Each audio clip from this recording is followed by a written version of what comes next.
Women claim many and varied examples of how they've been oppressed by men in the workplace, how they've not been allowed to do certain jobs, how they've been kept out of legal and political decision-making, how the brilliance of women has been suppressed. There's still huge institutional gender discrimination against women, and we have to recognise that.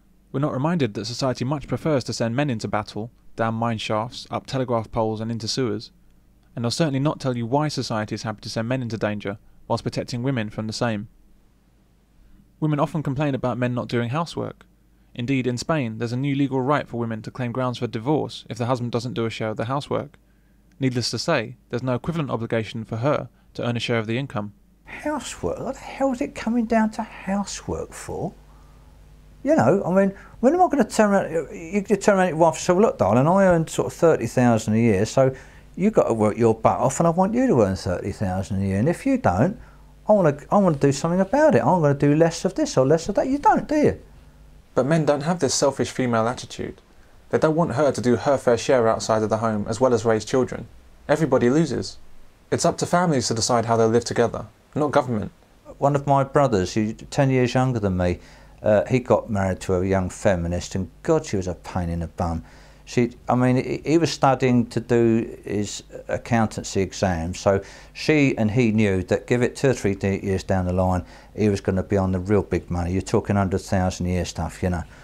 And but he'd get home for the night, and your turn to change the baby's bottom, your turn to give it, and he had to turn around to one night and say, Lorraine, if you want me to pass my exams, he said, if you want me to earn an awful lot of money in a few years' time, he says, leave me to do my studies. If you don't want me to be earning all that money, he says, yes, I'll change the baby's bottom, I'll take it to bed and I'll feed it. And she thought a bit sensibly for a while. I think you're right, Donald, yes, I'll do it. But that's self-interest motivation. Exactly, I know. So but unfortunately it took self-interest to bring her around, you know? Yeah. A male chauvinist is a man who thinks women are inferior, speaks to them as inferiors, or treats them negatively based solely upon their sex. As with much of what feminists have to say about the opinions and actions of men, accusing men of chauvinism can rarely be justified. You male chauvinist King Kong pig! Oh, I'm a male chauvinist pig. The worst kind. Men have never treated women as inferior. Quite the opposite. Men have treated women, mostly woefully undeserving women, as morally superior. Men have sacrificed themselves for women, and put women first on every occasion. The evacuation will now proceed in an orderly manner. Women and children will be loaded aboard first. The 1842 Mines Act of Parliament prevented women from working underground.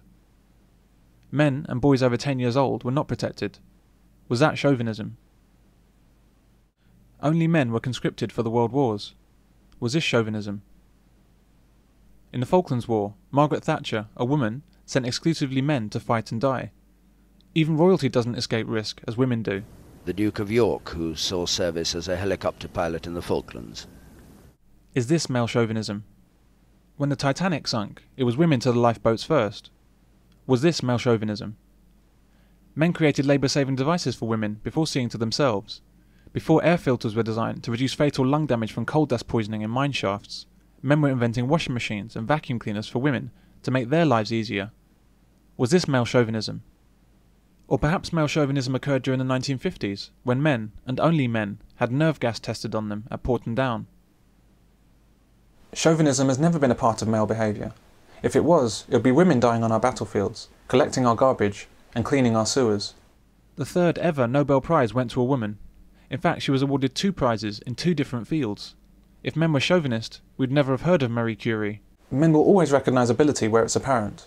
However, where men doubt the abilities of a superior, whether male or female, they're unlikely to willingly follow them. You do not piss around, am I clear? Boss. Can I ask a question, Bill? Yes, Tony.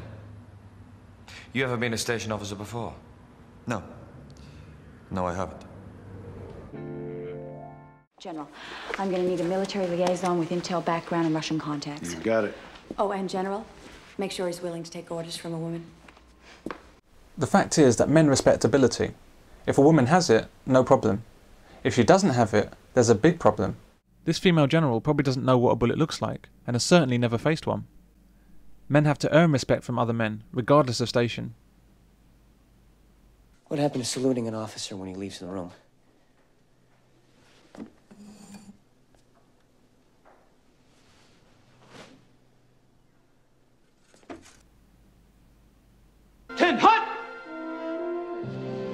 was an officer on deck.